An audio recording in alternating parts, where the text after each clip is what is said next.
Daughter of the soil of Dominica, but I'm now visiting again. I've been living in London for just over 63 years, but I'm visiting again because I want to look at Dominica after Maria, assess the place. We've also got an association in London which provides assistance to Dominica, so I'll be talking a little bit about that as well.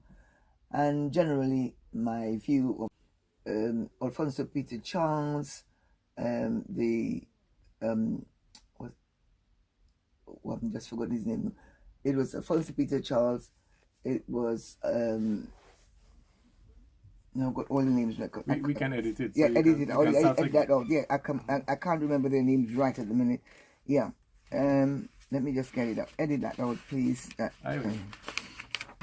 I've got it all their names here. Right. I've got it. Founder members.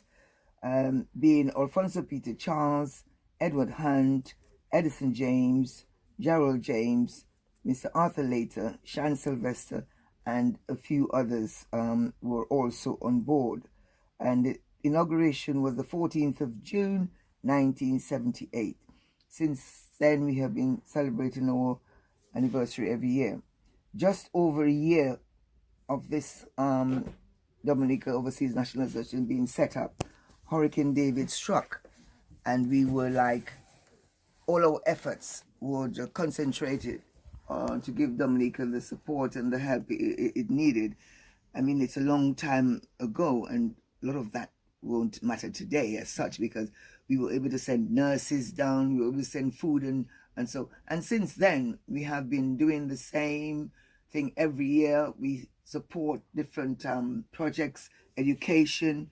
We do the assisting various departments, health, education, schools, infirmary, the Jubilee College, Operation Youthquake, health centers like Collyhoo, and the prison. We did some work with the prison under Sylvester Joseph when he was, I think he was in charge of the prison at the time, and he wanted some stuff, marching band and something else. We were able to supply that to them. We also supplied a lot of stuff to Princess Margaret Hospital over the years.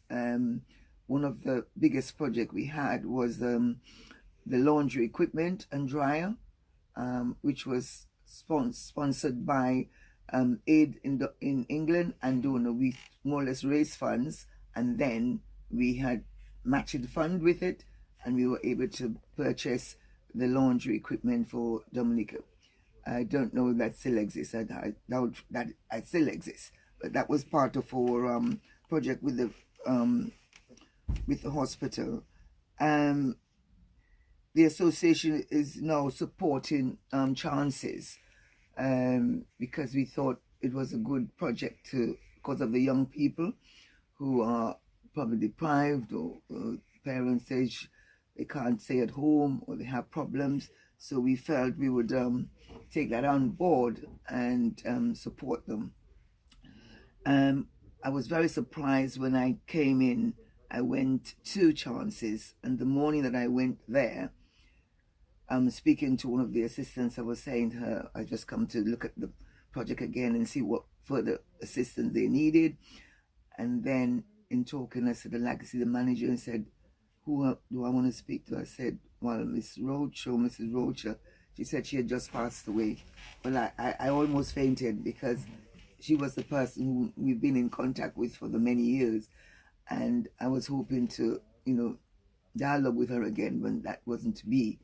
But I've since attended her funeral, and I just want to extend our condolences to the families of Mrs. Roach and to the project, because I know they have lost a great leader, a champion of youth projects. So I know they have lost something very important. That was one of the stuff that I needed to speak about as well. And when we come to the association, as I said, the association was formed in 1978, and since then we have been doing as much as we can to help Dominica to alleviate some of the disadvantages in certain areas. We are at a stage now where some of the founder members passed on, and even members who joined after that have now been either retired, housebound, probably returnees to DA, and we are seeing that shortfall of membership at the minute.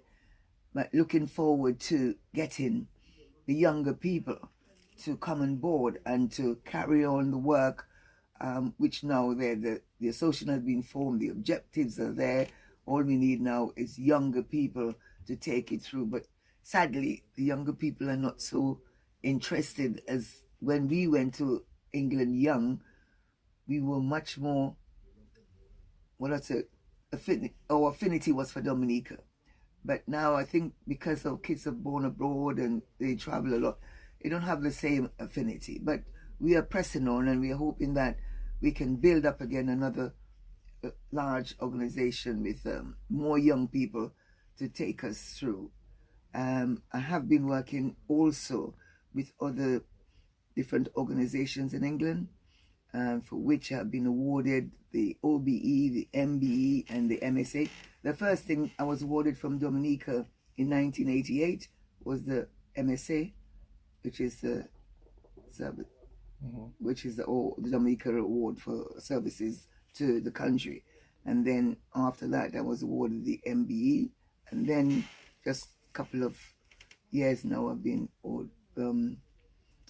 given an OBE. So I'm working not only with Dominica, but also Dominican community in London to try and, facilitate them in whatever their needs are, to help them socially. We give them outings and fundraisings and also sports day to bring the people together. So we're not lost in a new country. We are coming together occasionally to do things for people, for Dominicans, and for the country. Okay, and this is the first time that you've been back since Hurricane Maria? Yes, this is the first time I've been back. I'm coming back, and I'm hoping to see some sort of devastation, because what I saw on TV, I just shed tears. I couldn't believe what was happening to my country. And I said, my country is finished. Dominica is finished. When I saw the cars running down the road and landslides, and I thought Dominica was finished. But coming here and I'm seeing what the recovery has been, I'm telling you, it's really marvelous. Nature has done its work. Nature has done a lot of its work. And the people have also worked hard to bring their communities together and bring the country back together. The government has also worked tremendously hard to this. But there's so much more, because as I've been traveling over the countryside, from Marigot, Castlebruce, Bakers, Salisbury, up to Sophia and all these places, and just traveling normally, I'm seeing so much more is there to be done. So much more. And I'm hoping and praying that, in time, that we can really, fulfill that void, especially for the elders, especially for those older people, and for the youth, the older people who are unable to fend for themselves, to have some projects that, they can, assign to and build up. One thing I noticed that all our trained personnels, those who have been equipped with different skills and things, have left the country. And to me, there is a void there, because even looking around and saying they want people to build up technicians, electricians, plumbers, carpenters, and all that. And I'm seeing that you have to wait several weeks before you can get someone to come along and do a job for you, because that's the lack of trained and skilled personnel in the country. And I'm hoping that public government could take on a project for the young people where they can learn these skills.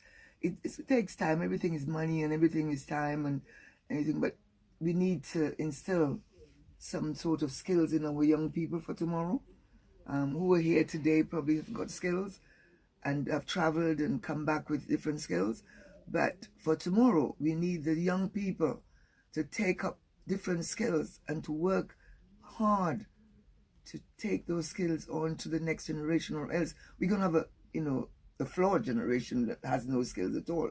If the young people now are not learning, so when they have their children, they can instill those skills and education in them for tomorrow's world, then I'm afraid we're going to have a little bit of a problem there. Because there's so many children I've seen in the country that are not really engaged in doing something. And we need to look at those areas where these children are just probably hanging around, as they say, hang out, to get them to take up skills which they can have for their future. Another area I was concerned about is the hospital at Margaret, especially because they need to have a hospital proximate to the airport. And even when I was in England, I kept thinking about it, and I mentioned it before when the Prime Minister was up there some years ago.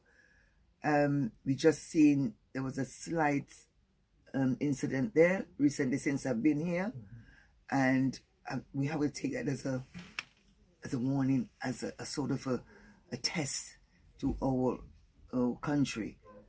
We don't want anything to happen, God forbid, but we got to be prepared, just as we are preparing for disasters every year. We don't want the disasters, but they come. But we want to prepare also hospitals, skilled nurses and things in proximity to the airport, where in eventuality, God forbid, that they have the first aid at hand, they have the hospital well equipped to deal with the first instance, the first people who get in there. They can be bandaged up and stretched and then move on to Rosa or wherever the hospital is. But we need that hospital so desperately near to the airport. And the Prime Minister, although he said that's one of his challenges, but he needs to look a little bit more deeper to see whether he can scrape the money somewhere and build that hospital. I personally, I don't care. I'm not in politics. I don't want politics. Politics not my line. But we got to set the politics aside. We got to set the differences aside.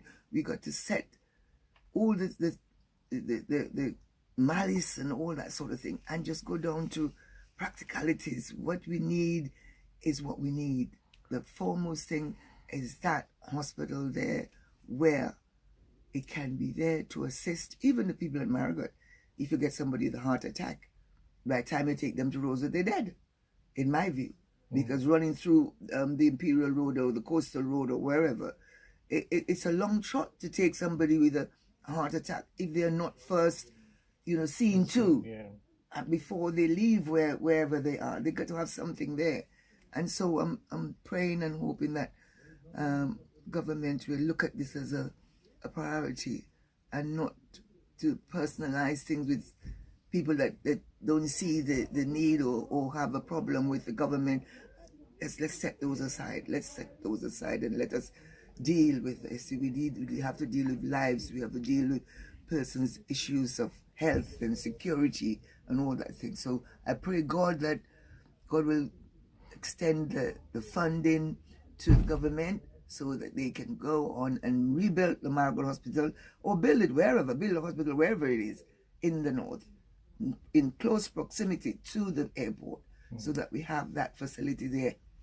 Heaven forbid something happens, they can get that first treatment from there. Okay, thank you. When are you going back? I'm going back on Thursday. Oh, that's tomorrow, Thursday? Yeah, Thursday. On Thursday. I want also just to thank the government for the project of the housing project, which they have been doing at Margaret, thing at Kingston or wherever, and the Bellevue Showpay project. Castlebrose as well. Castlebrose as well. At Castlebrose. That's to me. Yeah, I've been to Castlebrose. I forgot that one. Yeah, that's been very good, because people need housing, but I've also thought about it in another way, whether there's some government program to help the people there, because it's all right giving them a key, but it's all right how to teach them how to maintain it and to give back to society. They were able to get this government, this project, housing project, on and people have good homes.